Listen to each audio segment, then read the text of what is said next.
Donald Trump is headed back to the White House in 2 months. And with the news this week that the GOP has won a majority in the House of Representatives, the fully MAGAfied Republican Party will effectively control all three branches of government: the executive, the legislature, and the judiciary. The election was just over a week ago, and since then, Democrats have been busy pointing fingers at each other and looking for scapegoats to blame for their losses. Meanwhile, Donald Trump is busy making cabinet appointments and administration appointments. Trump is already sending shockwaves with jaw-dropping picks, tapping Florida Congressman Matt Gaetz for Attorney General, for instance. Thomas Homan, an Obama-era appointee to ICE, who was one of the architects of Trump's zero-tolerance policy, for border czar. Florida Senator and foreign policy hawk Marco Rubio has been tapped as Secretary of State. And the richest man in the world, Elon Musk, and billionaire entrepreneur Vivek Ramaswamy are going to head up a new Department of Government Efficiency. Listen, when it comes to U.S. policy on issues ranging from climate change to Israel's ongoing genocide in Gaza, from public health and social security to reproductive rights and labor rights and civil rights, from trade wars and tax codes to mass deportations, one thing is clear: a lot is about to change. But between Trump's own babbling, contradictory statements and a corporate, independent, and social media ecosystem that is just overflowing with conjecture, doomerism, misinformation, propaganda, and partisan hackery, it can be really difficult to know just what exactly is coming down the pike, how we should be preparing for it, and how we can fight it. So what are we facing really? How do we get ready for what's coming? What tools do we need to parse fact from fiction in this critical moment when talk is everywhere, but truth is in short supply? There's a lot of sound and fury out there, and it's only going to get louder and more confusing as we rumble onward into the dark unknown of the next 4 years. And we need to get our heads and hearts right for the fight ahead. We need to have a clear-eyed understanding of the political terrain that we're actually on and the media ecosystem that we're operating in, both of which are decidedly different today compared to what they were in 2016 when Trump was first elected. And that is exactly why I could not be more excited for today's live stream, where we're going to talk to three brilliant independent media makers who have so much to teach us about how to fight and win on that terrain. I'm truly honored to have joining us on the stream today the one and only Abby Martin, independent journalist, host of The Empire Files, a vital interview and documentary series which everyone should go watch. She's the director of the 2019 documentary Gaza Fights for Freedom and the new documentary Earth's Greatest Enemy. We've got the one and only Francesca Fiorentini, correspondent, comedian, host of the Bitchuation Room podcast, the former host and head writer of the web series Newsbroke on AJ+, and host of the special Red, White, and Who on MSNBC. And we've got the one and only Kat Abughazaleh, a video creator and TikTok powerhouse who started her media career at Media Matters for America, monitoring dangerous narratives on Fox News, and who now produces video explainers for Mother Jones, Zateo, and her personal accounts, which have gained tens of millions of views over multiple platforms. Abby, Francesca, Kat, thank you so much for joining us on the Real News Network. I really appreciate it. Thanks for having us. Yeah. Woo. There's a lot of questions I don't know if we can answer. I think the three of us can solve everything. That sounds right. Yeah, sure. Give us some time. An hour. Listen, man, I got a lot of confidence in this brilliant group. So we're not going to be able to figure everything out, but we're going to be able to figure some shit out. And we have so much to learn from the three of you. And I'm so grateful to all of you for being on this stream with us together.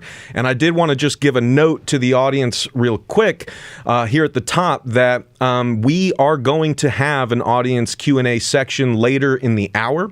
I can't promise that we'll be able to get to everyone, but if you've got questions for our guests, please put them in the live chat, and we'll get to as many of them as we can at the back end of the hour here. So let's get rolling. We got a lot to dig into here. Abby, I want to come to you first, but this question is going to be for everyone, so we'll roll into Francesca and Kat after Abby. So I want to toss you guys this sort of opening question here. Like I said in the intro, the past week has just been a dizzying avalanche of bad news, amplified by a constant doom dump of panicked reactions to that news. So I want to ask, how are you reacting to and processing all of this? And what's your message to folks out there watching about the reality that we are actually facing with a second Trump administration? And are there specific cabinet appointments or policy changes or political battles that you are especially focused on right now? Thanks so much for having me, Max. It's great to be on this panel. I'm a little less shocked than I was in 2016, let's say. I think I was resigned to the inevitability of a Trump presidency for about 2 years, ever since I found out Biden was sticking it in and not giving up his seat. I think we all just kind of got tricked for the last 100 days when Kamala was anointed, that we actually thought that it wasn't maybe an inevitability, that Kamala did have a chance at winning. So ultimately, I'm just pissed off that the Democrats failed so abysmally and paved the road for this to happen, because it really does all fall on their shoulders, But I think that when we really just kind of take a step backward and look at the playing field and, Democrats and Republicans and the ruling class here, I mean, Wall Street executives and a lot of billionaires and millionaires did resign to that ultimate Trump presidency far long ago, Max, and they already said, Larry Fink from BlackRock, the CEO, already said, nothing will fundamentally change, because at the end of the day, it's about capital accumulation, whether or not you're a Democrat or Republican. Yes, they may differ on religious zealotry and how much that has infiltrated politics, but ultimately they would much rather have a Trump, have someone who is fascist, because we already know that ultimately it doesn't matter for them, right? Their pocketbooks will still be lined and the capital will still be gained. They would ultimately much rather have Trump than someone like a Bernie Sanders. Now, that's not to discount the fears, the very real trepidation, obviously, from minorities, from trans people, from leftists. I mean, Trump ran on a very openly fascist platform where he said he was going to deport pro-Hamas sympathizers, while there's this upswell of pro-Palestine protests against the country. Obviously, the environment is going to be completely gutted. Every last vestige of regulation and protection are going to be just thrown out the window. So it's a very dystopian time that we're entering into. The fact that Trump has been able to dial into this not only conservative hegemony when you're looking at mainstream media, because even though the conservatives paint it as the liberal media dominates everything, we know the power, scope, and reach of conservative media. And then he folded in all of the alternative media as well. And so that was a very smart strategy for him. We're in for a very tough road ahead. And somehow the Democrats failed to such an extreme degree that they even gave Trump an opening to seize on, again, this populist rhetoric and anti-war rhetoric. So amidst the Gaza genocide, subsidizing this on behalf of the Democrats, Trump was able to seize and capture a huge swath of the populace who are rejecting status quoism and anti-establishmentism somehow, even though we've already had this man as president for 4 years and he gave nothing but whatever the ruling class wanted. But here we are again, facing down a second Trump presidency, and it's going to be a long fight ahead and long road ahead.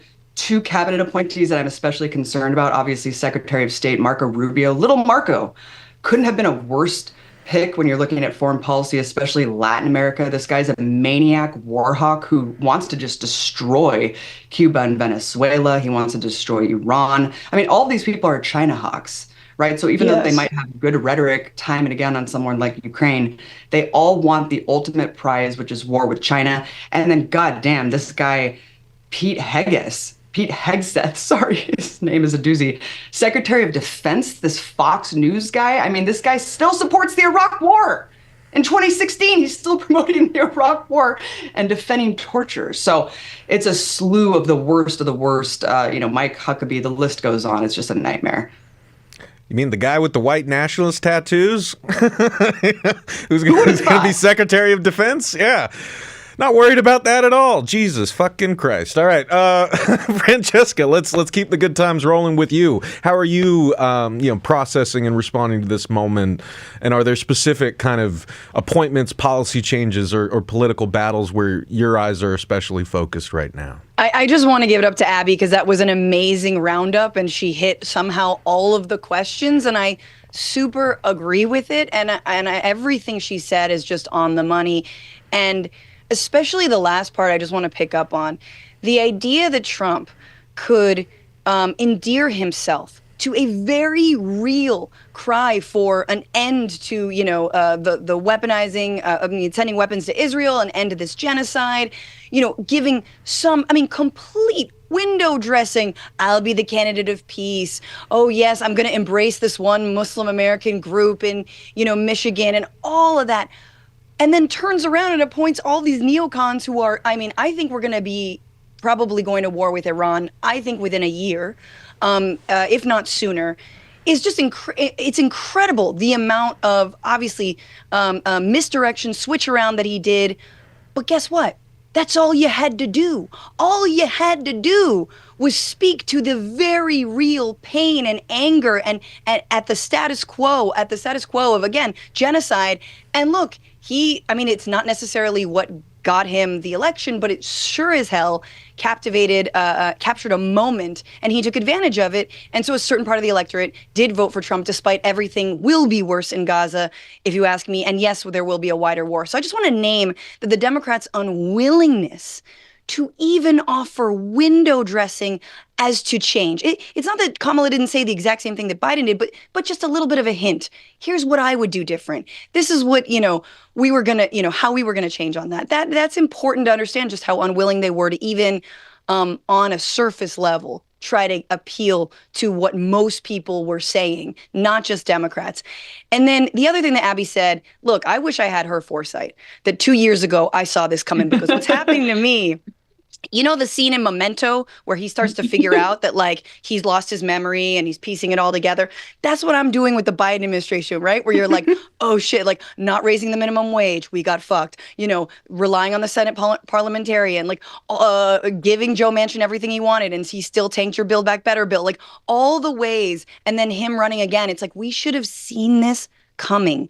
And even though, yes, it's 8 years since 2016, not a lot has changed. Not a lot has changed, and our fight against MAGA and Trumpism and the Republicans writ large should not change. And so, it is about, you hear, I'm sorry, but when I hear that they got a trifecta, it, actually makes me laugh. It makes me smile. Because, there's a little bit of me that's good for them. Good for them. You know what I mean? They got a vision. It's fascism. They took over every single court. They got what they wanted. Why? Because they had a plan. So what's the plan? That's what we need. What is actually the plan for Democrats to win? And again, I'm in this moment. I'm mad. And I don't know if in 4 years there will be a plan that actually will not just gain these voters back, but I think more importantly, gain voters who didn't go out to the polls or didn't vote for either Kamala Harris or Donald Trump, who feel disaffected, who are legitimately disenfranchised in various ways. And so for me, look, there's too much awfulness to stare directly at. It's don't look at it all like Trump did at the eclipse. You got to take your own corner, your own piece, and fight on that level, whether it's locally, whether it's in a community organization, whether it's you getting involved in something, whether it's a movie night. Documentary month. I love a good doc. So I'm just however you can feel productive, generative, and helpful and hopeful, rather than trying to, if you take it all on, you'll never get out of bed. Mm-hmm. Yeah, the notification fatigue is very real, right? I mean, this is one thing, hopefully, that we learned from the last Trump administration is that immobilizing people in constant fear with an endless barrage of bad news is part of the strategy by which we become demobilized and easier to defeat. And like Francesca said, got to give it up to these fascists. They are, at least we can say good planners. So, there's something to learn there.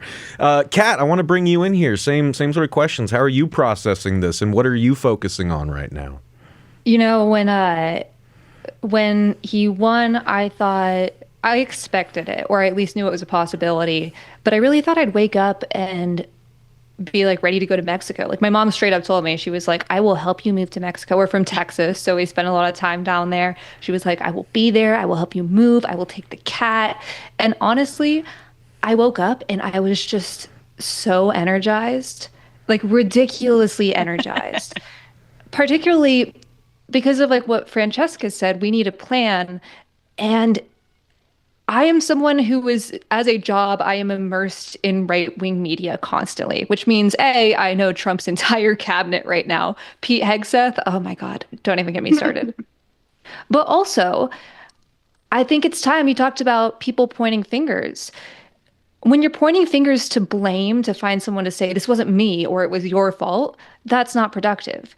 But what's really productive is being able to say, fuck y'all. Who didn't listen when I and 20 other people were sleeping outside of the DNC, when we tried to play ball just to get a Palestinian American on stage, when I had a super PAC reach out to me and ask me to run an entire like pro-Palestine voter initiative over the last month of the election in Michigan and Wisconsin. And my only condition was speaking to Kamala Harris on camera for 10 minutes, talking to one Palestinian person. And instead, she did a tour with Liz Cheney. So we know what went wrong. And the way that we fix this is we get these people out. They don't listen, and the only way they will is if we threaten their power. There were so many districts where Democrats didn't even run a candidate. There were so many districts when the incumbent who had been there for 3, 5, 10 terms didn't have anyone try to challenge them in the primary. Because that's the big issue with the Democratic Party, is that it fears dissent.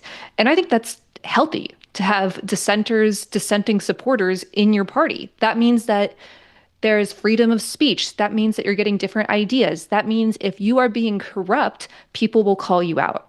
And so what we need to do, like Francesca also said, on the local level, but also the state level, the national level, is get people in communities to run for every possible office. And anyone who's watching here and had that like inkling in the back of your head and you were like, maybe I could do that. No, that's insane. You can. Especially at the local and state level, you can absolutely do that. Mm-hmm. Even if you don't win, challenging that power will make them fucking sweat. They are terrified of losing power. But as far as like what's going to happen for the next 4 years, we don't know. I find a little bit of solace in the fact that there are so many incompetent buffoons being appointed that like they will definitely wreck stuff. But it takes a little bit of competence, like a Dick Cheney type maniacal plotting, to be able to accomplish everything they want to do. And appointing both Elon Musk and Vivek Ramaswamy to one role for efficiency, yeah, that's not going to happen. They're going to hate each other, and these egos on the right, especially in these far up positions, are just too big to balance with one another. But things will get bad, and we don't know. The best time to challenge authoritarianism is at the start and at the end of that regime, and we are at the start. So it's up to us, especially during the midterms, which are going to come up way faster than you think. 2 years is not that long, to try to disrupt this while we can. Yeah. Sorry, I'm so pissed off. Oh, let the rage flow, baby. That's why we got all three of you here. We need to channel that shit because like if you're not angry, you're not paying attention. And I want to, in this sort of second section, I really want to focus in on the work that y'all do in the media and what we can learn from that work. But just a sort of quick rapid fire run around the table one more time. I want to kind of pick up where Kat was pick up what Kat was putting down there, right? Like, we should also emphasize that, like, there are weaknesses, critical weaknesses in the MAGA movement, in the Trump administration, in the way Trump operates. And, like, I wanted to ask if y'all just kind of had any of those at the top of your mind that you wanted to, like, remind viewers of like, things where all hope is not lost, all territory is not gone, the struggle needs to continue. But I think Kat hit upon a really important one, right? Like, in what we do know from the first Trump administration is that it was a clown car of, like, clowns coming in, clowns going out. Like, I mean, like, people were in the administration for a week before they, ran afoul of Trump and got the boot. Like, I'm fully expecting Elon Musk to outwear his welcome with Trump, like, in the next 10 minutes or something. Like, something may go wrong there with these two massive egos clashing against each other. So, like, there are points, pressure points within the MAGA movement and Trump's administration that, like, that we can put pressure on. But I wanted to, start with Abby and go back around if there are other sort of weaknesses or areas of struggle that you want to remind folks are still there. We can't give up on everything here. Well, it does seem to be curiously less of like a vehicle for Christian evangelicals, which obviously the first tenure was certainly that. I mean, delivering the overturning of Roe v. Wade and the moving of the embassy to Jerusalem, that certainly was just giving the Christian evangelicals exactly what they wanted. This one is a little bit more, it seems like, stage managed. Trump is a total buffoon. He's like Grandpa Simpson yelling at the clouds. I mean, I don't know if anyone, I'm sure, Kat, you were watching very diligently, like the insanity that he was putting out there at some of his rallies. I mean, even his victory speech seemed so lackluster. He didn't even know what the hell to say. It was like, how's this your victory speech? Aren't you even We are going to get some really crazy reaction vid soon. He is so horrible, and he's lost all of his mojo. Like, he is not the same Trump that ran in 2016, but he is still a narcissist and megalomaniac, and that is to his detriment. So like you said, Max, I mean, the clashing of egos, the upset that's certainly going to come with a lot of these appointments, and a lot of things are going to come to a head. And he is belligerent. He's a bull in a china shop. And that's ultimately why the ruling class doesn't want him as opposed to someone who's more manageable or someone who's, not as uncouth and belligerent to the rest of the world.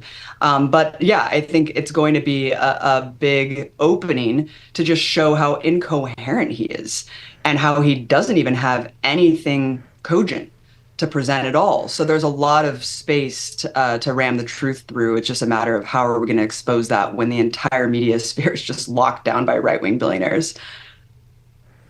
Yeah, and I'll just pick up on that and say, I mean, I think it's a good question. I think, things like subjecting ourselves to Piers Morgan panels, Abby, is also, it's for me, it's like, fun sometimes, but I only do it if I can have a little bit of fun and sort of mock the entire thing. It's ripe for mockery. I'm a comic, so like I thrive on this kind of stuff. That being said, I am so less interested in how we like rake up the MAGA billionaires versus how we actually, have the best defense, which is a good offense, and how we actually drive more fissures in the Democratic side and the liberal side, how we use this moment. A lot of liberals are being radicalized by this moment, and I think it is specifically the left's job to allow liberals into our fold, to let them, be radicalized, help them get, learn, dig deeper, watch some Empire Files documentaries, watch some Newsbroke videos, like get woke, for lack of a better term, right? Because there are also people, as much as we're so hyper-focused on like who voted for MAGA, nah, man, I'm focused on the people who are disillusioned, and rightly so, with the Democratic Party as it exists, and they are trying to dig deeper. They're trying to get involved. They realize this is not going to be won by them just, like getting a sticker and, falling out of a coconut tree or whatever it is. Like, so there's that. I agree that the Trump administration on its own will eat itself alive. But we have to remember that even ineffective fascism does still hurt people and separate people, maim people, does give rise to vigilantism and hate crimes. We're going to see a lot of that, and we already have seen that. I think that, child separation happened under Trump's first term. I think we can expect that and worse. So, for me, it's, I can't, here's why I can't care about the right and their billionaires is because this whole year, ever since Biden started campaigning, what have we been doing? Look at how silly they are. Look at how crazy they are. Look at how dumb. Look at how weird. Look at how corrupt. Look at them drinking horse dewormer and shitting their pants on the regs. Look at all of this stuff. How undemocratic. How stupid. None of it breaks through. None of it matters if you yourself are not offering real, concrete solutions. If you're doing a piss poor job at selling any concrete solutions, or a piss poor job at selling the solutions that you actually did do, some of the good things that Biden might have done, then I can't help you.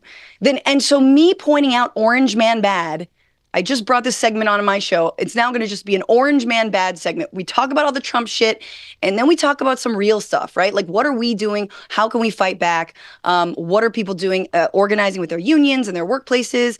That, to me, is where our energy needs to be. Preach, sis. Kat, you want to hop back in here? Yeah, I mean, both of y'all are absolutely right. I mean, like Abby hit on the head with talking about their oversized egos, and Francesca talking about offering like another solution. Besides, I think like George H.W. Bush, every president who has won since Carter has been a populist, whether on the right or left. And the good thing about progressive policies is if you don't market them like a moron, pretty much every normal person likes them. Like, people hate Obamacare, but they love the ACA. It's the same thing. And so I think when you're bringing these people into the fold, that's an important thing to remember. Instead of immediately attacking progressives or say that's a pipe dream, why don't we try to strive to do better? But I think the biggest thing that I think gives me comfort and I think to look out for in the next 4 years is what happened today. The Onion buying InfoWars. They are losing their collective minds over this. And it's because they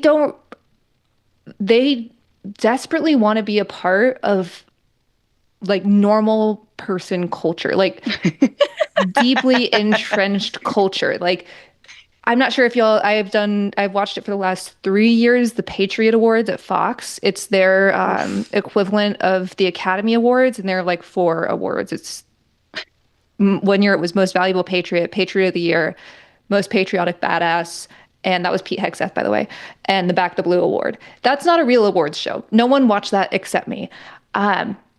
They want to have comics that are like lauded and everyone thinks they're hilarious, and instead you've got Gutfeld. And sure, there are a lot of radicalizing podcasts and stuff that are capturing the attention of especially young white men. But as far as like our identity of what's cool, what's fun, who you want to be around in real life and not online, they simply can't capture that. They can only do it through a screen or through angry taglines they say on TV that, your uncle might believe, but he'll make sure not to say his true thoughts at Thanksgiving until like a couple glasses of wine. And that's devastating. Then they'll never get that. And I think exploiting that on top of all of this other action we can take, on top of bringing people into the fold, on top of running candidates, on top of, just resisting complete doom and despair, kind of rocks. They're terrified of that. And it makes them so mad that they can't capture the lightning in a bottle of being a person. Oh boy, that's so true. No, I think that's all. I mean, all three of you beautifully and powerfully put and important things to remember. And I could genuinely talk to you guys for, hours and hours, but I know we have a limited time with you. And I want to make sure that in this next round, we kind of zero in on the work that you're doing as media makers, as journalists, as analysts, as powerful voices in this ecosystem. So let's talk about the media side of things. And then to everyone watching, I want to remind you that we are going to have a Q&A section at the end of this hour where we want to hear your questions for our guests. So please, if you haven't already, put your questions in the live chat. So as we've already addressed here, right, corporate media, big tech, and this growing network of new media influencers have all played major roles in the rise of Trump and the MAGA movement. And they're going to continue to shape our political reality as we head into a second Trump administration. Right? From Elon Musk buying Twitter and turning it into a cesspit of Trumpaganda to influencers like Joe Rogan endorsing Trump the day before the election. The arena of digital media and online politics has shifted over the past 8 years. As Francesca said, a lot has stayed the same, but changes have happened. And Abby, you actually went on Rogan's show again back in the summer, and I want to play that clip for our audience. Let's roll that appearance from Abby on Joe Rogan. A couple of years ago, yeah, back in 2021. This is the 2021 one? Yeah. Okay, pause. Let's roll that. When you see like that Iron Dome and you're seeing these rockets being fired out of Palestine and they're all getting detonated in the air, and then you realize like, oh, this is a kind of a crazy situation. Like one side has this insane technology and the other side is kind of in an open air prison camp in a way. Like you can't go anywhere. Right. You're kind of stuck. 25% of American Jews now, after the latest onslaught in Gaza, believe Israel's an apartheid state. And that shows you how dramatically the narrative has completely flipped on its head. Because for the last 20 years, Israel's been losing control of dictating the narrative. I mean, that was really what they relied on for so long, that we're acting in self-defense, that we're surrounded by people who hate us and hypothetically will commit genocide against us, to basically defend the fact that they are committing de facto genocide in Gaza. That is the erasure of Gaza residents. It's the erasure of a culture. It's not just the extermination. That's according to the UN. So, I mean, the very fact that Abby frickin' Martin was speaking the truth about the occupation and Israel's genocidal war on Palestinians on the most popular podcast in the world is a testament to what you were saying in that very clip, Abby. So what does that say about the media environment that we're in today? And what have you learned navigating that environment that you think folks out there may not be seeing or understanding? Like, how do we sort of square clips like that, the influence that shows like Rogan's have, their openness to voices like yours, and also like the Trump endorsement? My God, there's so many levels there. I mean, first we need to look at Joe Rogan's audience, and I think it's a huge mistake for liberals to write it off, just like they have written off Trump supporters as racists, misogynists, and just a MAGA cult entirely.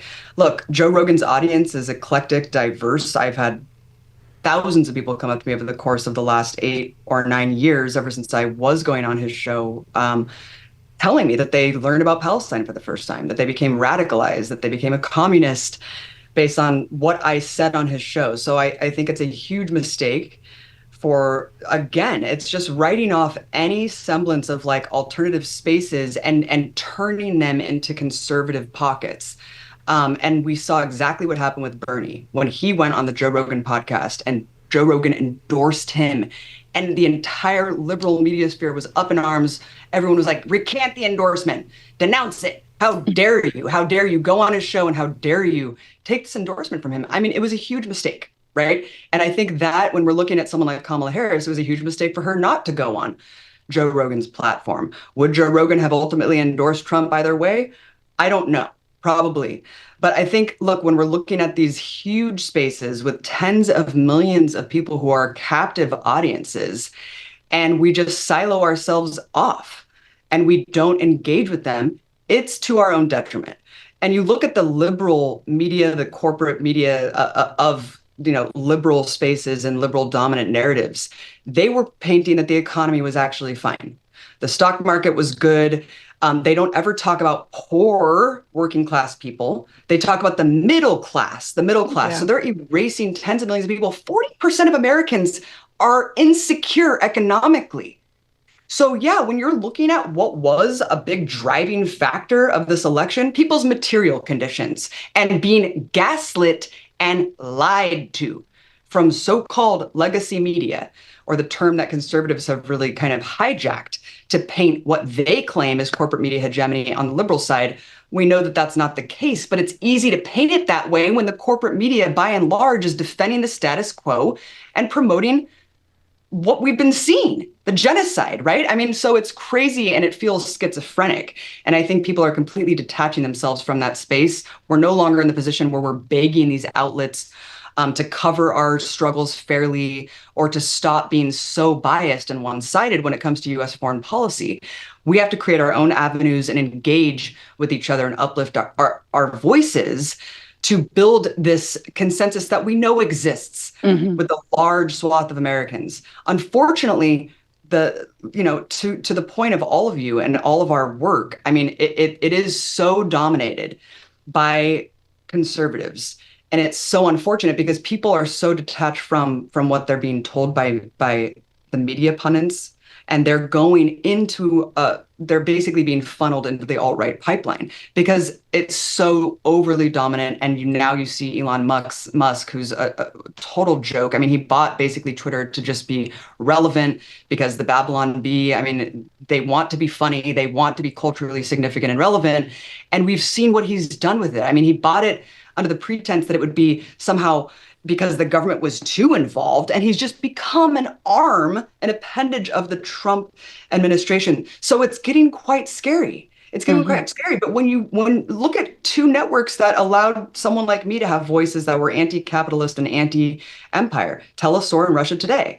And when you have a voice on networks like that, among the only spaces that were allowing people like me to talk, the national security state becomes involved and ends up suppressing voices like that.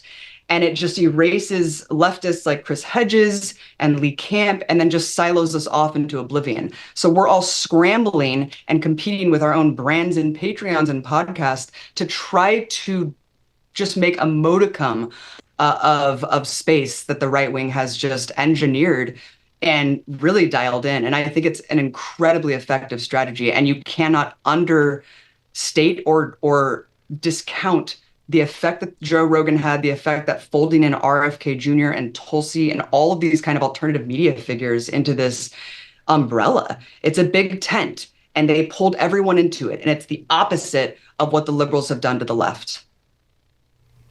Yeah. Mic drop shit. So like, Francesca, I want to just build on that and come to you because you are quite the influencer yourself, right? And you've got a lot of experience, as Abby does, as Kat does, moving between the independent media sphere and the upper echelons of corporate or legacy media, from MSNBC and Nat Geo to Fox, right? You're like a bull shark. You can swim in salt water and fresh water, right? And like, perhaps most famously, I don't know, maybe because he just masochistically loves getting dunked on, Piers Morgan has frequently had you on as a guest on his show, Piers Morgan Uncensored. So let's play the next clip of Francesca blasting Morgan on his show for being a hypocrite and a division profiteer. During a Wednesday episode of Piers Morgan Uncensored, this is me. Piers Morgan found himself agreeing with a fellow guest named Kat Timpf, who had recently wrote a book about why we are so divided in this country and why we need to come together, left and right, and really just talk about the issues and not make everything so polarized. And I, Francesca Fiorentini, happened to also be on that panel. And I took issue not with Kat Timpf or her book, which I actually thought was incredibly interesting and, yes, much needed, because so many of the issues that face this country really do cut across party lines. But I took issue with Piers Morgan, who was gushing over Kat and gushing over the book and saying that he agrees that we are way too divided as a nation and we really need to just listen to each other, when this is a man whose bread and butter is made by people screaming at one another, arguing with each other, and he gets rich in the meantime. And here's what I had to say about that. Take a look. I completely agree. I'm a bit like that. I don't park myself into either the right or left camp.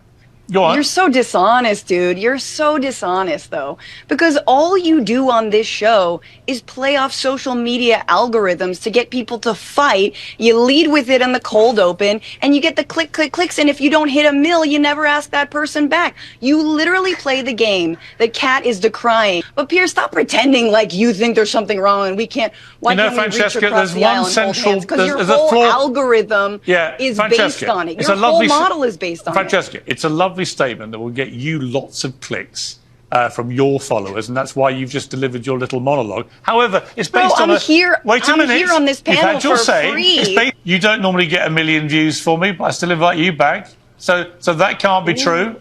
I do it as an act of charity because I like you. I check the sets. You know I crush. You know I crush, Pierce. I like having you on because you're so annoying. Same. Queen shit. So Francesca, We stand. We stand. Yeah. So, like, what has your experience in these different sides of the media ecosystem, like, taught you about where the power is in that ecosystem? Like who and what are we fighting against in this media arena? And how do we win, or at least how do we not lose in that arena?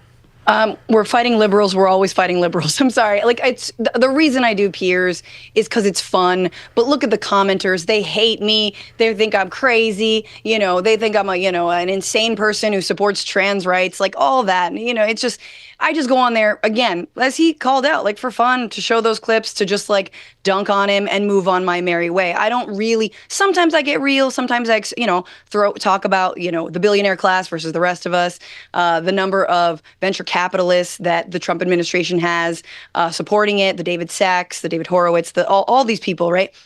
The Peter Thiels and whatnot. But for me, it's about liberal mainstream media. And I think I want to pick up on some things that Abby said as well. I actually think that war and empire have a lot to do with why so many, especially young people, don't have faith in mainstream news. And it's because of the Iraq War. People like us who came up during the, war on terror, and completely, the mainstream news was nowhere to be found. They were in lockstep with the generals and beating the drums of war. And we got a couple mea culpas here and there, but really nothing. And then since then, the media sphere has proliferated with alternative news, many of it amazing, a lot of it also disinformation. And then Donald Trump comes in and calls everything fake news, and it all, everyone's sort of discombobulated. But the fact that the media, mainstream news, has still not been able to adequately discuss the war machine, the war profiteering, the military-industrial complex, is just like, obviously in part because they accept, money and from these weapons contractors, and are in some cases are owned by them. But that will forever be the stain that they cannot wipe out, and they are clawing their way back from. And so for me, it's twofold in terms of, how to get the Rogans of the world, and how to get big. And I agree with Abby. You've got to find these openings. Look, I disagree with him platforming a lot of white nationalists and spewing a lot of, misinformation about trans people. I have people who are talking to me like, I don't know, but these kids are getting these sex changes. And you're just like, I know you're listening to Rogan all the time, man. Like, that's what's happening. However, who are the people who he will let on the show? And they happen to be, and usually always are, people who are anti-establishment. And that, I think, is the bigger, rather than left-right, it's anti-establishment. It's distrust with big pharma, which can lead to awful things, like the RFK anti-vax movement, in my opinion. But it can also lead to great things like the Medicare for All movement, right? Or people who want, pharmaceuticals, the drug prices to come down. It can lead to mealy-mouth things like Medicare gets to negotiate on insulin in 2 years, as per Joe Biden. So it's like, not capturing that anti-establishment, not vibe, movement is how the mainstream news loses every single time. To say nothing of the fact that for me, in my career, it's like I had a special in 2019, right? MSNBC. They run it in the dead, you guys will love this, the last week of December. So it's the week between Christmas and New Year. Nobody home, nobody watching. No, like all the B hosts were in that. It was very funny. And what happened in 2020? The pandemic and the election. Cable news did not need deep dive journalism, an hour-long report looking into the successes and failures of Obamacare. And that's on them. And every 4 years, they come around going, why is the electorate so misinformed? It's because you cannot break your own 24-hour news media cycle and actually give a real journalist, an hour. Give them an hour a week to explain something to the many, many millions of people that watch your program. But they can't do that because they don't need to. And again, it could be unsafe for their bottom line, to say nothing of it would have to be a little bit of an investment. But anyway, one day I'll be Stanley Tucci traveling Italy and eating my ass off. But until then, Bitchuation Room is where I'll be. I know. We have the same dream. I just want to be the Mexican version of it.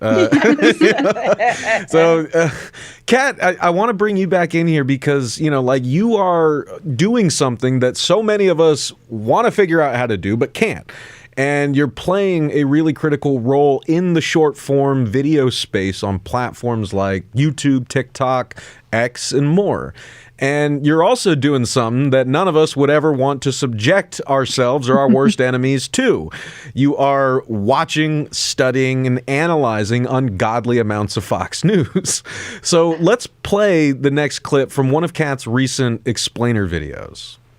And finally, Fox News is definitely excited about running the country again through Trump's TV habits. In fact, they're already proposing administration officials. I expect him to appoint someone really strong at the FCC like Hannity. RFK is going to make us healthy again. President Trump knows if he needs help securing that border, I'm standing by. If he needs help running a deportation operation, I'm standing by. But no formal offer has been made. Oh, by the way, that last guy, who is a Fox News contributor and Project 2025 author, has already been named as Trump's border czar. Cool stuff. I'm standing by. These people feel like they're invincible. And with Trump at the helm, they kind of are. But there is one advantage to Fox News. It's public, which means we know it's being pumped into Trump's brain every morning, afternoon, and night. And a tipped hand like that is exactly how we can document and call out these authoritarian goals for you, which Mother Jones has been doing well before this and will continue to do so well after.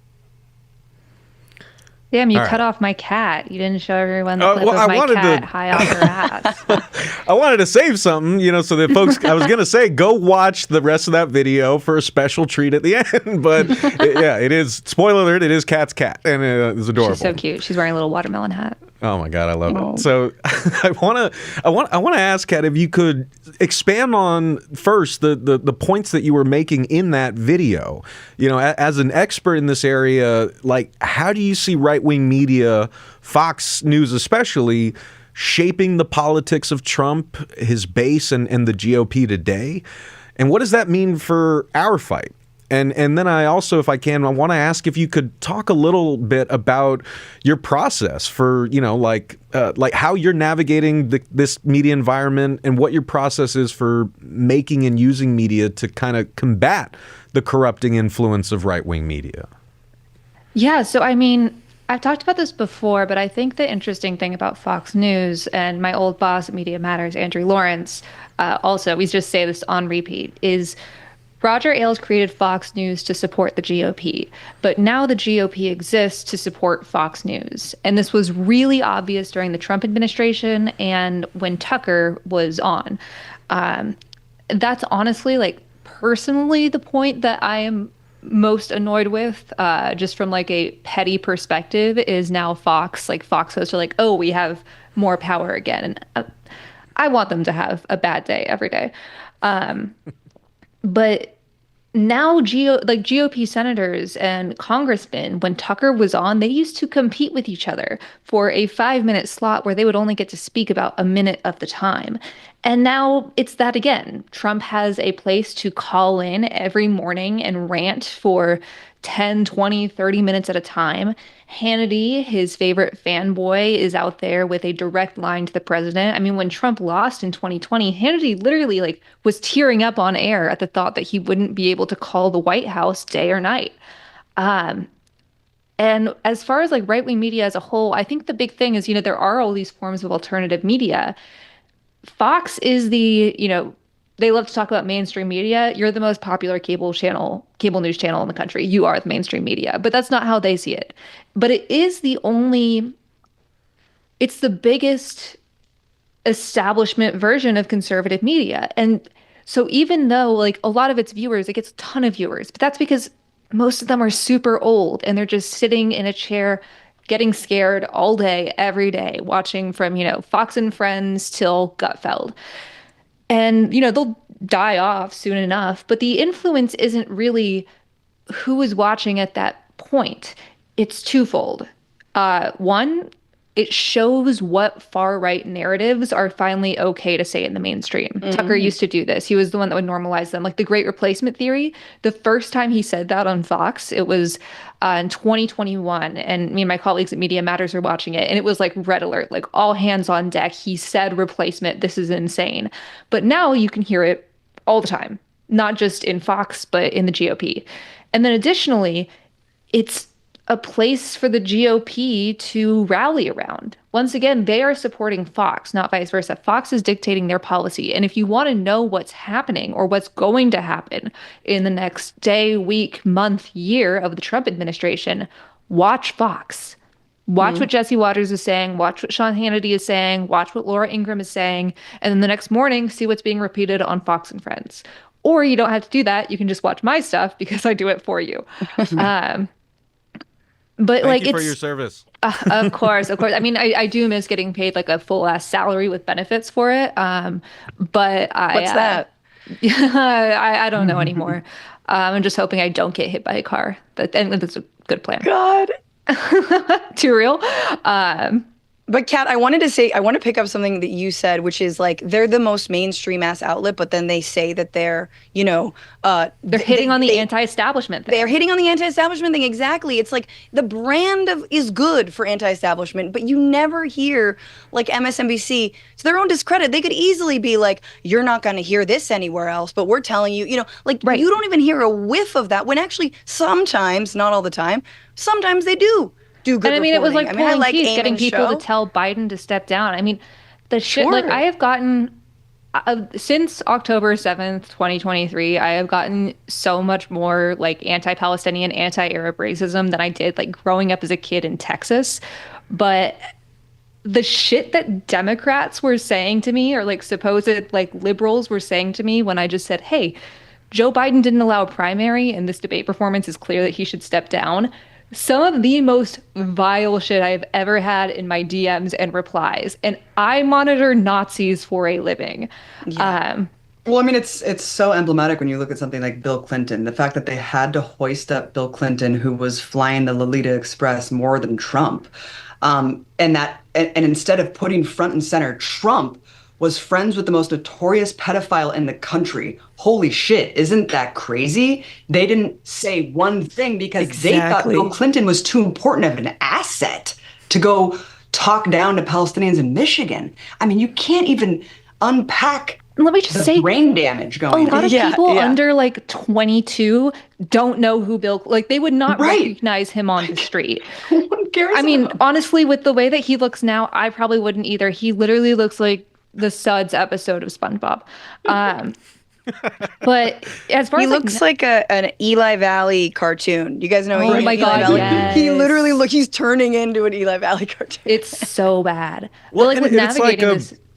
It's like a literal, like, visual metaphor of like the decaying, like Democratic Party. It's like, hey, let's bust out, like a decrepit Slick Willie and send him to Michigan. That'll win voters over. Is like Biden, Pelosi, all these people are falling apart, as is their ideology. They just won't let their fingers like off the wheel of power until someone like Trump and the Republicans take it from them. No, and that was so clear at the DNC. I was one of like the 200 like creators that was at the DNC, and they were super accommodating at first. They were like, let us know who you want to talk to. And like, I had like a very detailed proposal of like all the surrogates I'd want to talk to. And I was like, I think I'm the only Palestinian creator here, with the way that I look, like for better, it's shitty that wearing like a hijab and having like dark hair and dark eyes, even though this is obviously fake, makes people like listen to you less. But I was like, if you want a Palestinian to talk to that'll make like, some dude in Iowa not shoot up a Walmart, I'm here. Like, I am here. And they not only, like, after, a day of like delusion on my part, I was like, oh, it's clear I am here as a token. But also, so was everyone else. They brought in all of these creators, and there were some that were like, oh, yay, democracy, like doing, going to the Hotties for Harris party and like sitting on the JD Vance couch or whatever. But like a lot of people there are great people who do great work and were just trying to do their jobs. And then when the Democrats were like, you need to do this, this, and this, they were like, no. And the Democrats were like, wait, what? Even though they marketed this whole thing as the creator convention, as like the creator election. And it's because they fundamentally misunderstand what that is and what actually appeals, especially to young people. Yep. It's icky. Right. Did you get kicked out? In crisis. No, I didn't get kicked out, but I spent the night outside with the uncommitted movement, and I had to go. You had to go to get your credentials, and I was like, well, I can't do the credentials. You don't get them after like 11 a.m. And I was like, well, I can't really leave. And the only good decision they made was not sicking the cops on us or like escorting people out for not having their credentials a second day, because you had to get them every single day. But no, I did not get kicked out. Okay. I know Hassan was escorted out, but I think that would have been like too dicey. Like, they're like, oh, well, we don't want to, you guys can stay out here, but we don't want to like put you in cuffs or escort you off. The headline of Palestinian content creator gets kicked out is not one they wanted necessarily. Exactly. Sorry I interrupted, but no, that's what I was trying to say. Well, and there was like, some eyebrow raising shenanigans, to say the least, at the DNC. Like, that was actually where I first met Kat in person, was at the uncommitted sit-in. I'm there with my camera. I turn, I'm like, oh, that's Kat Abughazaleh. So like, I'm there. And then when I try to go back in, suddenly the entrance to the United Center is blocked off for like the next hour. So like, they blocked off the front entrance, right? So no one could go out that way. Yeah, so like when folks, like when the uncommitted sit-in started, like a lot of folks went out, and then curiously we found that same entrance, which had been open the whole day, was suddenly like, you can't go through here anymore. So it felt like a trap. Like, anyone who's going to go out and look at the uncommitted thing, go stay out there. You're not getting back in. But I see. Right. Yeah. Right. Yeah. And also, sorry, this is sort of unrelated. I'd just like to say I went to go see Charlie XCX at the United Center 2 months ago. There is like weird United Center trauma. And Max, if you go back, you're going to heal it too. Oh, Jesus. Yeah. Whenever I go back, it'll be too soon. That's for sure. Because I thought this was also kind of the latest breaking story before the election was the Epstein stuff and the Michael Wolff, tapes revealing that Epstein was his source, and actually Epstein had regular contact with Donald Trump during his first term before he was obviously raided by the FBI and arrested, and et cetera, Trump's FBI. But Abby's so right on that this would have been the story that across the board many people are interested in terms of yes, the biggest sex trafficker, one of the, not only that, but also a billionaire, and everything and all the connections that he had. And so you can imagine this alternate universe, which might not have affected anything, but where Kamala Harris goes to the Joe Rogan podcast, sits down and gets to talk about these Epstein tapes and these all this information, and they get to just sort of smoke a bowl and think about, did Donald Trump have Epstein killed? And you know what I'm saying? That. No, imagine instead you have Don Jr. talking about who's on the P. Diddy tapes. It's dude, what about your fucking dad, bro? Right, exactly. What are you guys talking about? It is so fun to envision an alternate reality that would be so cool. It's imagine what would have happened. The Democrats are so good at snatching defeat from the jaws of victory. Exactly. Just oh my God. I mean, it's so obvious. It's like capitalism's in crisis, and we're seeing this across the planet, not just in the U.S., and people are voting out incumbents as a rejection of whatever their material conditions are. And I absolutely, even though a lot of people are downplaying the Gaza genocide and the Ukraine war as factors in this election, I do not think that you can uncouple the economic conditions and hardships of Americans with the periphery and backdrop of funneling tens of billions of dollars to our foreign policy. I mean, to subsidize a genocide, I don't think that that can be uncoupled for the average person to say, hey, that doesn't make sense. Why can't I pay for bread or eggs at the grocery store? But like we have unlimited money to kill babies. So, I think that it's a huge problem. Right. And when you have the Democratic Party saying nothing will fundamentally change, well, the writing is on the wall. I mean, any of us could have predicted what was coming if we just kind of laid it bare, and they did not care enough to stop it. I think that's, a really powerful point to like cap off the hour here. I want to not take liberties with anyone's time and say that we did ask if you guys could be on until 5. If you do need to go, totally understand. It's been an absolute honor having this conversation with the three of you. I hope we can have you back. For those of you who can stay, I wanted to just see if we could do a little overtime here to get to some of the audience questions. Y'all have touched on some of them already, but I wanted to kind of throw up one here about kind of the merit to the argument that the Democrats can be pushed left. Like, I guess it really comes down to like what path forward is there in the existing Democratic Party. Like, we know that is not the end all be all of the political struggle, but insofar as the Democratic Party is part of that struggle, like, I guess, how would y'all what would you say to folks about how we should be approaching that strategically, and how far we can actually push this party that seems, hell-bent on going to the right to the left? I want to touch upon that just because I do have to go. I think Kamala's whole performance and Biden's whole performance, we can't forget that Biden won on a progressive platform, right? Everyone was coattailing the Bernie Sanders movement because of how enormously popular his brand of progressive populist politics were. And so Biden, over the course of his presidency, unfortunately abandoned a lot of that. And then Kamala Harris, nothing will fundamentally change, ran one of the most conservative platforms, abandoned Medicare for all, ban on fracking, federal jobs guarantee. All of those things just made no sense. Why would anyone who's remotely leaning conservative vote for Diet Coke when you can vote for the real thing? I think at this point, look, I was really energized about Bernie just because of the tens of millions of people that were in the streets mobilizing, because I felt it was a revolutionary moment to catalyze the masses. I never believed in electoral politics on a federal level, especially. I'm not saying to discount city council races and local districts. Obviously, referendums and city council and all those things, absolutely, we need to be investing our energy into seizing power locally. However, investing in 2 to 4 years and putting all of your political energy and enthusiasm into federal electoral politics, I think, is a dead end. And I think if that's not apparent now, it sure as hell should be.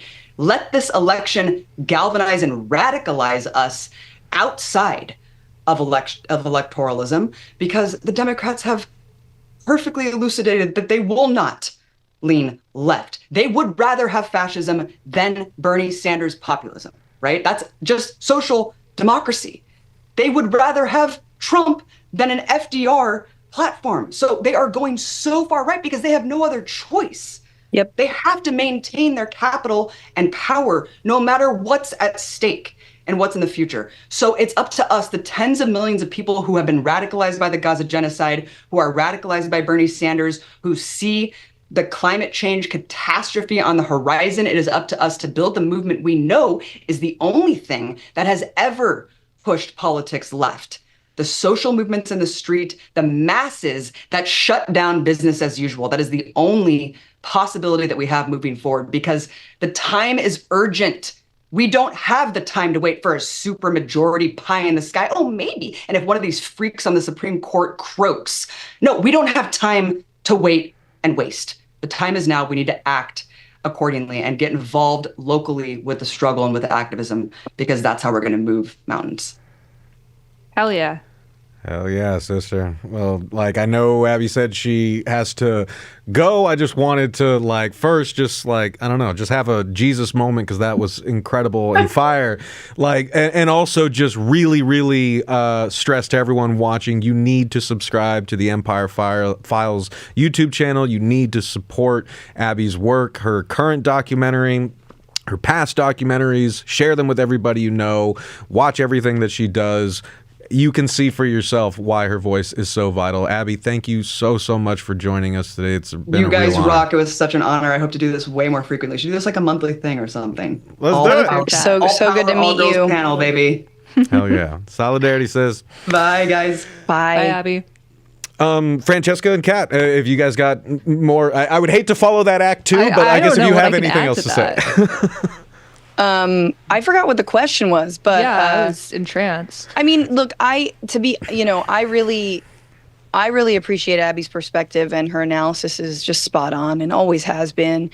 I'm not ready to say that electoralism is not going to work. I think that we cannot just take our ball and go home because it didn't go the way we wanted. I think we have to be players in this. And I don't think that being players means you're not in the streets. And I don't think being players means it is the only way. And I think I'm very much, sort of let 100 flowers bloom in, I guess, in a Maoist sense. I don't know, in a nonviolent Maoist sense. But like, I do think that, we need inside-outside strategies. I am not someone who you're going to hear bashing the squad for not doing enough, right? I think that there are many, many hurdles and layers to actually like getting things over the finish line in Congress, right? And I think a lot of us have sometimes maybe too simplistic of a view simply because we feel like we elected somebody, they didn't do the change we wanted, so we're kind of just like, we're fed up.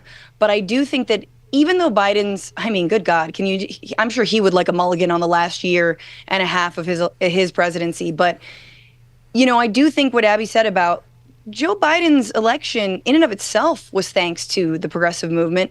So was Barack Obama's, thanks to a progressive anti-war movement that he absolutely capitalized on. Not 8 years of the war on terror, people sick and tired of it. We elected Barack Hussein Obama, the first black president. Are you kidding me? Like, I was, under no illusion that he would be, really for the working class or actually very progressive, but it was such a radical sea change that, I do think we have to be poised for what is the electorate willing to do when it comes to reacting to what we know will be a failed fascistic government coming from Donald Trump. So the pendulum swings, but let's swing it farther, and let's make sure it stays there, and let's break this goddamn grandfather clock of a duopoly. So like I'm inside outside, I'm of both minds. I just feel like you find the place and the space that you feel most effective, and we stop putting so much credence into the electoral process, meaning especially on a national level. I just feel like by the time you get to the presidential election, it really is, which flavor of warmonger. And yes, I really would like the diet warmonger, honestly, because I feel like Kamala Harris and the Democrats were much more pushable. And I know people disagree with me on that, but I think we see that, look at the Zionists that like Biden. Trump's just appointing a bunch of Bidens. It's like they're nothing but Bidens. And Biden was arguably one of the more Zionist people in his cabinet. So anyway, that's where I stand on that. I feel like we on the left tend to say, here's my line. This is what I believe. And if you don't believe this, then, you can go sit over there. So let's have the same grace and understanding that that sometimes we're like, gee, how did Trump get all these voters? Like, let's be kind to one another as well as we forge a path forward and figure out what to do. Can I just jump in here real quick? Please. One of the things that I just want to stress to everyone in the world all the time, and not just even in the political sense, is in general, there are very few consequences for your actions that will genuinely affect you, whether it's standing up for a server who someone is yelling at, whether it's doing that thing that you always wanted to do, or whether it's running for office, speaking up at your, town hall meeting, at your local city council meeting, whether it's, trying to mount change in any way, if you feel any inkling to do it, you should do it. I think that coming back to the anti-establishment stuff, we've come to this idea that you have to have all of these ins to get anywhere, and that these people in power have some type of extra read, some secret read on the electorate that we don't have, or some secret it factor that the rest of us don't have. But they are just people. Yeah. They are just as fallible and dumb and weak as all of us. Maybe more so. More so. More so. And, anyone that gets into power will probably take on a little bit of that too. And that includes you, me, all of us. Like, that's just the human condition. But if enough of us actually acted on what we want to do, especially in an age where you can reach so many more people through alternative media, through, the TikTok algorithm, through person-to-person connection that a lot of people are really missing. Like, I'm hosting a women's club at my apartment this weekend because I read it in a book and I was like, you know what? Why don't I just do that?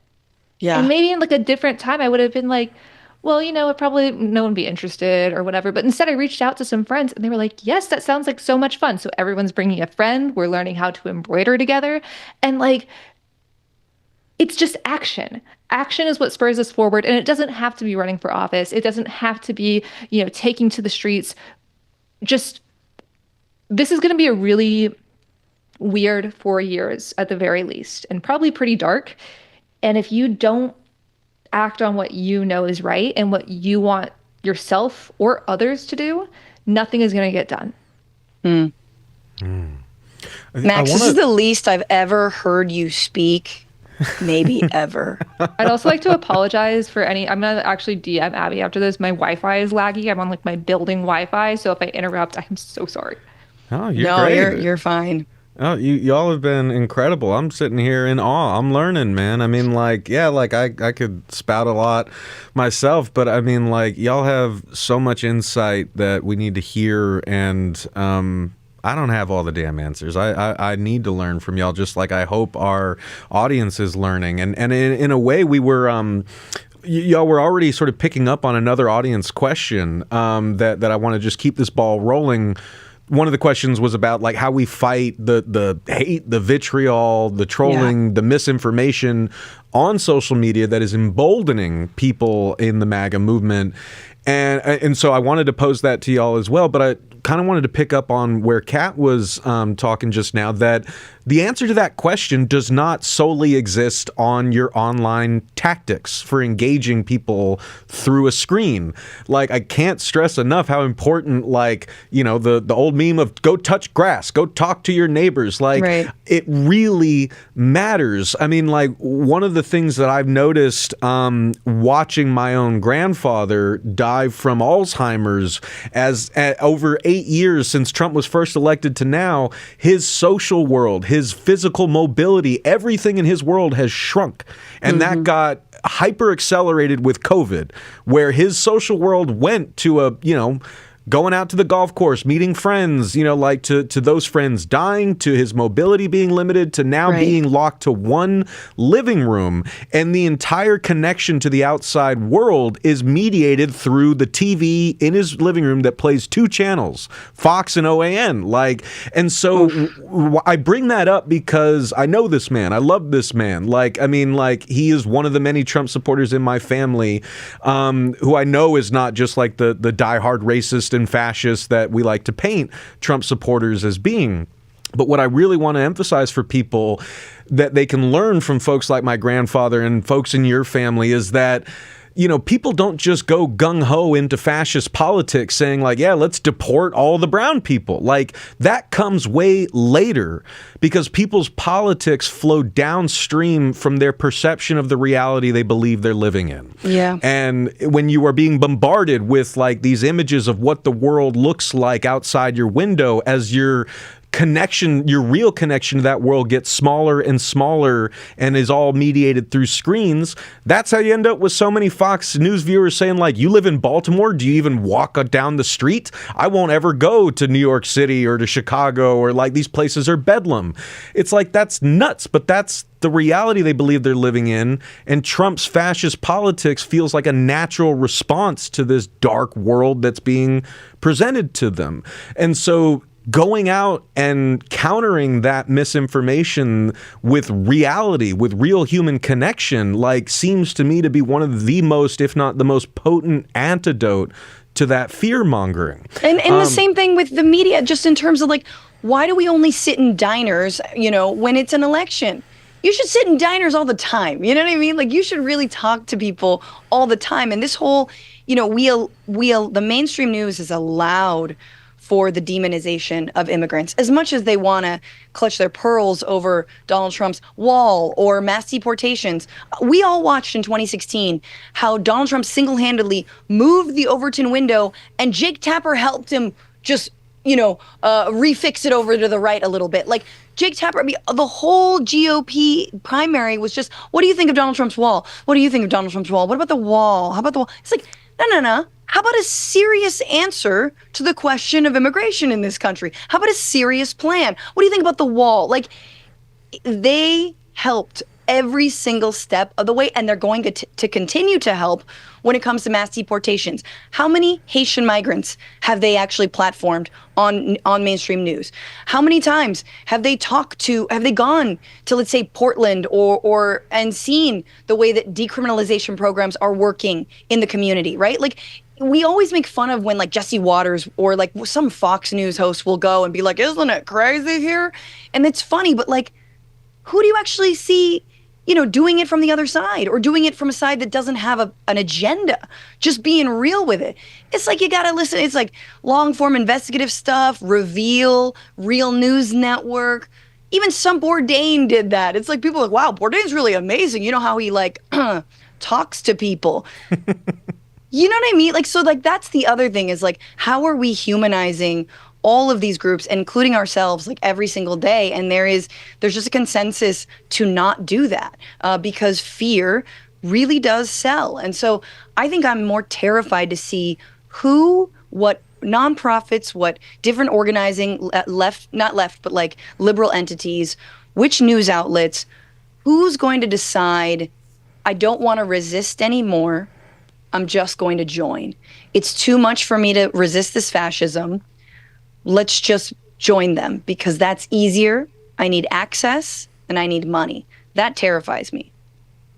It is really scary. I have to hop off after this, but I think two things on that is, like, one of the big problems at these big companies, like at MSNBC and CNN and the New York Times and all these big media companies, is they have a lot of really good reporters who the leadership straight up will silence their work. Like, it will be written, it will be edited, it will be ready to publish, and then it will just be on the chopping block and no reason will be given. And then oftentimes they are assigned to a different beat. Like, that is such a problem in our media right now. But also, I think I grew up conservative in Texas, and I think a lot of people underestimate the power of conservative propaganda. Like, you were talking about how people see cities. I have lived full-time in New York, DC, and Chicago over the last 2 years because I had like 2 major life changes. So I had to move from DC to New York to DC, DC to Chicago. Haven't been stabbed once in any of them. But the way that conservatism was portrayed to me, and granted I wasn't like on like my parents were more like the Reagan conservatives, but like it was still, there was so much misinformation that I had to break, was like, we're the responsible party. We are being responsible. If you think our cities, even though you haven't stepped foot in one in 15 years, are being taken over by maniacs, you're like, well, I'm being the responsible one, because for some reason my brain is now rewired to make me think that certain people love crime. Like, that's a position that anyone has. But it's a lot harder, especially older people, to get someone to admit that they're wrong. Like, no one likes doing that. And I know when I had to realize when I was like 16 and we moved to Tucson for whatever reason. I moved to Tucson halfway through high school. Dallas is where I grew up is super segregated by income and by race. I had never really been around a poor person before. So many of my friends, Tucson is a very low income city, and so many of my friends at my school couldn't afford basic things. I had never really experienced that before of someone on a daily basis, someone who I had a real relationship with, and it totally radicalized me.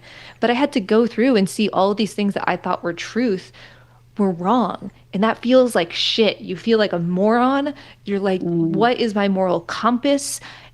It's not fun. And I look at people like my mom who grew, my grandmother, her mother was a major GOP operative in Texas. So she was right in the middle of it.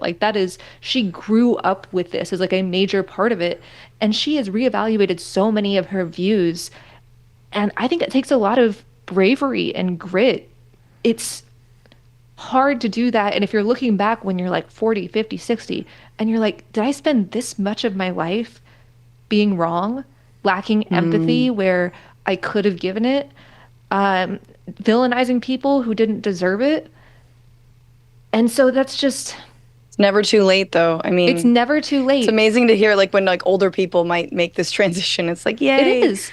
And, but I think that there's a lot of people, on the left who either grew up in, a family that wasn't really political or was, liberal, Obama voters or whatever. And they really underestimate, the power of propaganda that gets you there in the first place. And then also, how hard it is to change that, because you're trying to break an entire structure of thinking and also have someone admit, I was wrong, everyone I love was wrong, and I might have had some really shitty opinions about ideas, people, places, things, other nouns, and it's just... And calling people racist is and calling folks racist or sexist, it isn't a winning strategy. Even if you say something racist or sexist to me, I will say that. But if it's just a guy, it's the being able.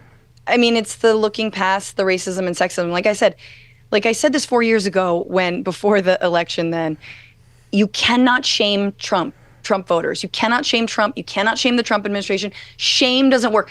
It's for us. Us making fun of them is for us. Now, we need it to stay sane because we have to tap in and be is this real? Are you real? And I think we're all doing that. And this is the Real News Network. So there you go. But that's for us. It's not necessarily going to move the broad electorate. That's just for us to be yeah, that was fucking crazy, right? Yeah, that was fucking crazy. Okay, we can laugh at that. Yeah, we can fucking laugh at that. Yeah, that's for us. I think I tell people all the time, so, question me. If you watch my stuff and you're that doesn't sound right, question me. I am fallible. Sure. Everyone is.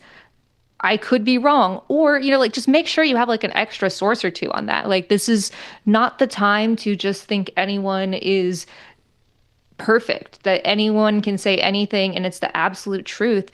And when it comes to conservatives and on the right, where was my train of thought going on this? I had a point that I was really fired up about, but I don't know. Okay.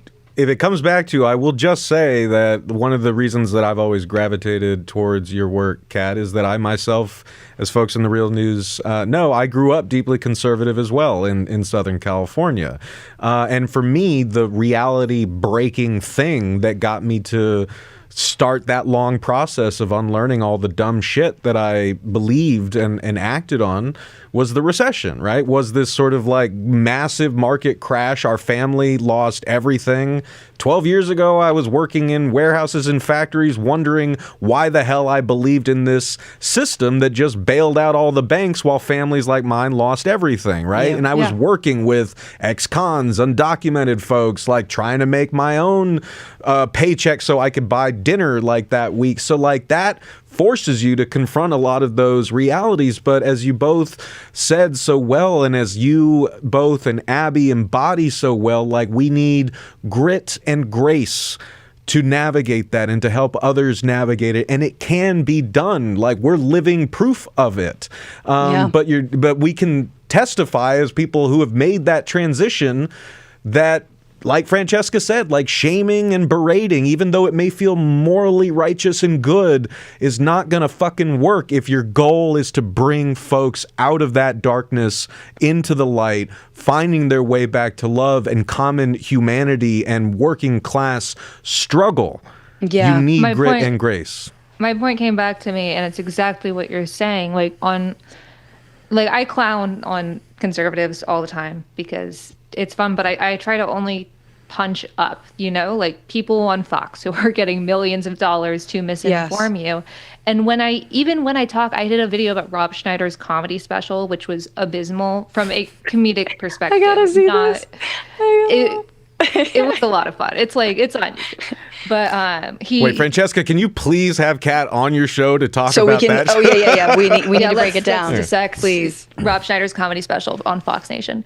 But like I did admit, he had like a really funny 10-minute bit where he did like a Trump impression, but it wasn't like political. He was just talking about like his experience with Trump as a person. Like it could have been about any celebrity, and it was funny. So I admitted it. Like painting anything in a broad stroke, I did a whole thing on Trump's Charlottesville comments explaining why he said, that Nazis are very good, very fine people. And by doing that, I went through literally minute by minute every single thing he said. I didn't cut anything out. So anytime a conservative was like, you're, misquoting, I say, watch the whole thing. And you will not believe how many people on the right have come back to me being like, either, damn, I still don't agree with you, but you were right, you didn't cut anything out, or like, oh wow, I really didn't understand the full context, and like I watched this whole 35-minute video and now I do. And so like just doing that instead of straight villainization, because these people villainize themselves. Sure. Yeah. So it's, if you just give a little bit of grace, no one is right all the time, no one is wrong all the time. We need a baseline for humanity. Like there is a baseline that if you straight up just see me as like a womb on legs, we're probably, you have to address that on your own. This is not us to handhold you through. But there are a lot of other people who just like, they just don't know anything else. And you can't blame someone for ignorance if you don't tell them where to find the knowledge. That's so true. That's very real. Yeah, I think that is a beautiful, powerful point to end on. I apologize to everyone in the live chat if we didn't get to your questions, but I think you'll agree. Shout out to the two people's questions we answered. We hope you're satisfied. Shout out to the big two. I mean, you guys did address a lot of the questions that were asked, even if we didn't directly pose them, but I think everyone watching will agree this was a feast for the mind and heart, and I think I'm feeling better prepared to head into this darkness, and I'm feeling at least a little more emboldened knowing that we've got great folks like you, folks like the people watching, folks like the folks at the Real News in the back room right now making this all happen. Thank you, sisters. Thanks for having us. We've got each other and we can make it. And to everyone watching, I wanted to just ask you to please go support, subscribe to every channel that Kat, Francesca, and Abby are on. We need their voices now more than ever. And if you don't want independent media to go away, you got to support it. So, please go support it, share it, send it to folks that you know who you think will want to watch it. Anything you can do to help them out, we need that work. We need your support here at The Real News. The overall message is that we need you guys to keep going. So please go subscribe to their channels, follow them on any platform that you're on, and if you can, please donate to the incredible work that they're doing. Kat, Francesca, and Abby, who had to depart 20 minutes ago, it has been a true honor being on this stream with you. Thank you so much, and solidarity from Baltimore. Likewise, thank you. Everyone go outside. Go outside and touch grass. For the Real News Network, this is Maximilian Alvarez signing off. Please donate using the button on the side of this video. Share this live stream with your friends, family members, co-workers. Please go to therealnews.com/donate and support our work today. It really makes a difference. But more importantly, and most of all, take care of yourselves. Take care of each other. Solidarity forever.